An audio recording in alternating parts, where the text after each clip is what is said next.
welcome back to another glorious video. I'm Trey Herrera, your host. And what are we doing today? We are working on the GT Slow right here. Clearly, something major is going on. Every so often, since I don't have a manual oil pressure gauge, I check oil pressure, especially after doing that job I did last week.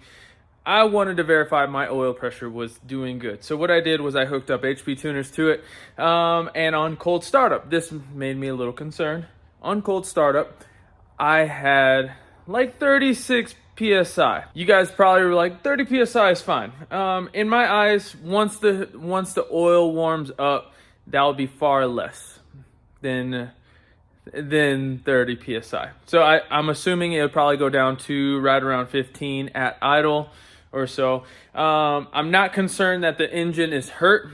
What I am concerned with is possibly a O-ring issue and or my oil feed, is taking up a good amount of my pressure. So what I'm going to do is I do have a new Mellings oil pump here, and I'm just going to swap it out, put a new O-ring on it. So the lucky thing about this car is I have made it extremely simple to do this job. On a standard GTO, pulling the radiator, pulling everything out is much more difficult than my car. But I've been thinking, all right, this is what I've been thinking about. As you guys know, I'm stock bottom in. I've been stock bottom in this whole time. It runs good. I kind of feel like I'm just gonna send it until there is no sending it to be had, kind of thing. SBE, stock bottom in cars last a long time. Mine's been a champ this whole time. So I think I'm just gonna send it. Pretty much what I'm gonna do is I'm gonna put in my Mellings pump, a bigger, higher volume pump. How I'm gonna do that is I am actually gonna drop the subframe on the front of the car, and then I'm gonna hoist the engine up and drop the oil pan, get in there, pull the front cover, that kind of stuff, get in there. Honestly, right now would be the best time to do a cam, but since I don't have a cam upgrade, yeah, it is what it is. My other thought, there's my dad's S10. We're working on this a bunch this week. Hopefully ripping on this. We have some new suspension to fix this gap. This is not supposed to be that way, but besides the point, that's another video. You guys will see it on the next video. So this is my LS3. We got the LS3 somewhat cleaned up. I'll probably end up be putting this guy into the GTO, to be honest. I was gonna save it for the Z, but I think I'm gonna put it into the GTO. Either that, or I'm gonna sell it and get a built block straight away. Something to that effect. You guys let me know in the comments what you guys think. The other thing I'm gonna address too, while we're at it, I'm actually gonna raise the front of the car up. As you guys seen in previous videos, I had hurt my fenders, and I don't want to do that no more. I'm a grown up. I want to not have to worry about my fenders when I'm driving around. Being that low is not that fun. You got to be extremely careful all the time, and I don't want to be that careful anymore. So I'm gonna raise the car up just a little bit.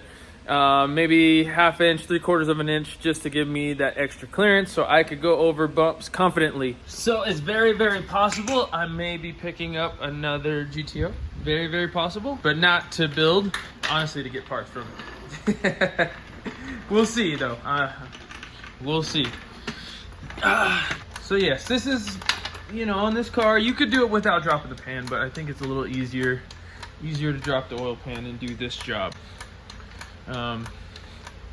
At least loosen it up, kind of thing. I hate how the oil pan actually connects to the bell housing, because it makes it highly difficult to remove it without having to drop this subframe. On most cars you wouldn't have to deal with this, but on this car you do. So now I know you guys are wondering about the Z, like what's going on with the Z? The Z is just chilling. I told you guys I'm not in any rush to start working on that car. It's about to be race season here in a few weeks, and I would like to race the GTO. I would like to just get my goals finished with the GTO. I have not committed, and it's evident in my videos that I have not committed. I committed to doing a bunch of stuff, but didn't commit to driving it. So that's what's going on. So this mod is one of the best mods I think that you could do for the GTO is these ARP wheel studs. You could choose to cut them down, but I really like them long because when you take off the wheel, is really easy just to sit it on there. It's nice. All right, guys, make sure the e-brake's always up, all that good stuff. We're not really trying to do a tutorial. I never really am, but I end up doing some sort of tips on these things.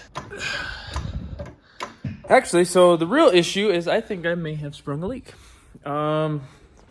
Let's check this out. I got under there without really knowing, and looks pretty nasty. So, ooh, she looks pretty gross. And from the looks of it, it looks like it's coming from my oil feed. So that's, but that one's real wet. The alternator is wet. It must have sprung a really good leak. This looks really gross. I really think it's the oil feed.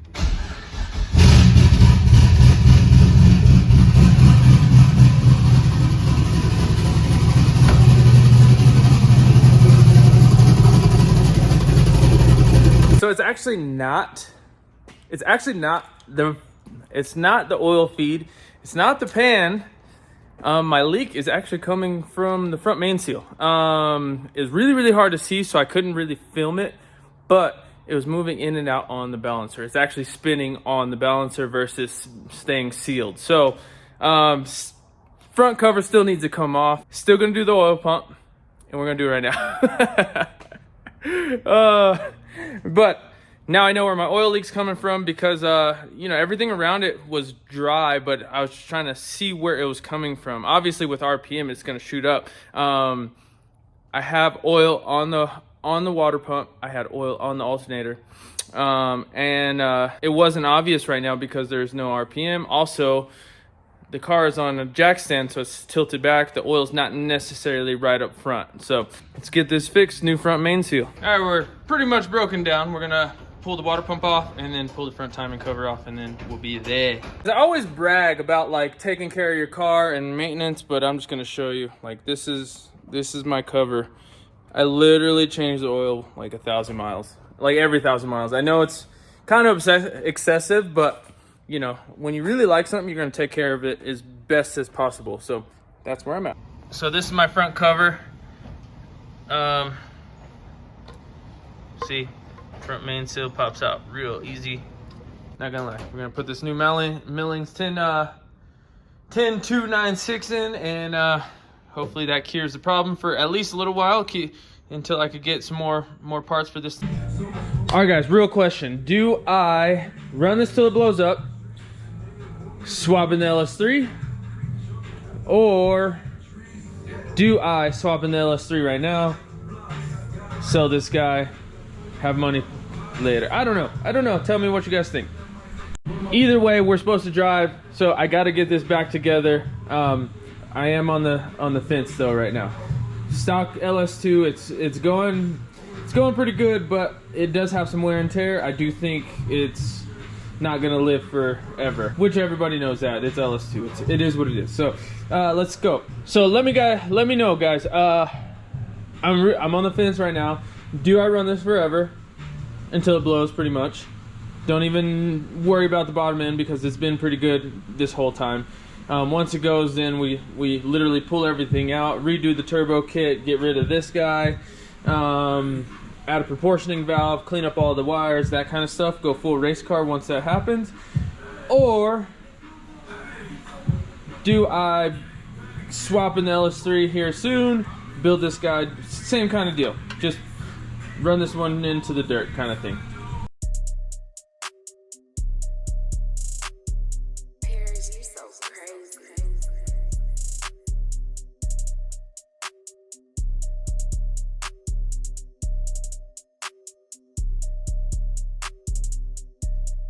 Alright guys, we're pretty much put back together for the most part.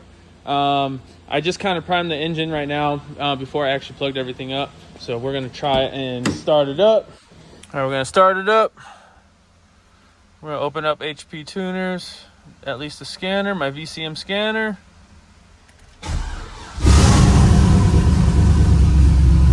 Alright. Woo. Oh, lots of pressure. lots of pressure.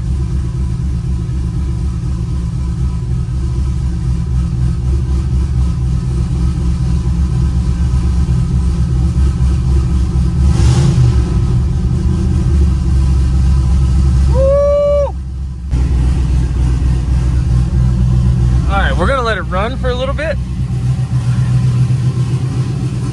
I gotta open up the garage door.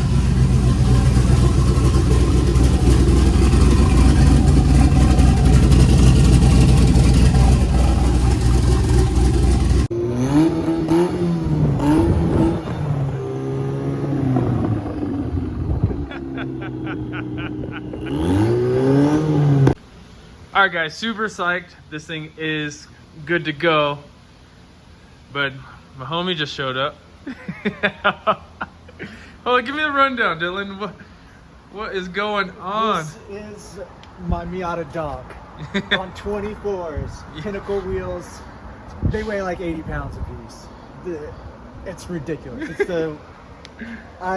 It's like a joke, but it's also the funniest thing ever. I mean, I guess a joke should be funny. Yeah, I'm laughing at my own joke. This is a great joke. So we had made a joke about putting some big wheels on this. It works actually really well because with how much suspension he has, they fit like no big deal. But check this thing out. So the best, we had talked about it before, but just the other day, somebody commented on my TikTok that it's not a build because I had stock wheels. So here you go. Yeah. It's a build now. So we're gonna take this thing to the store real quick just to kind of film some reactions on his video, on his channel, and yeah, it's gonna be a good time. But this thing is hilarious.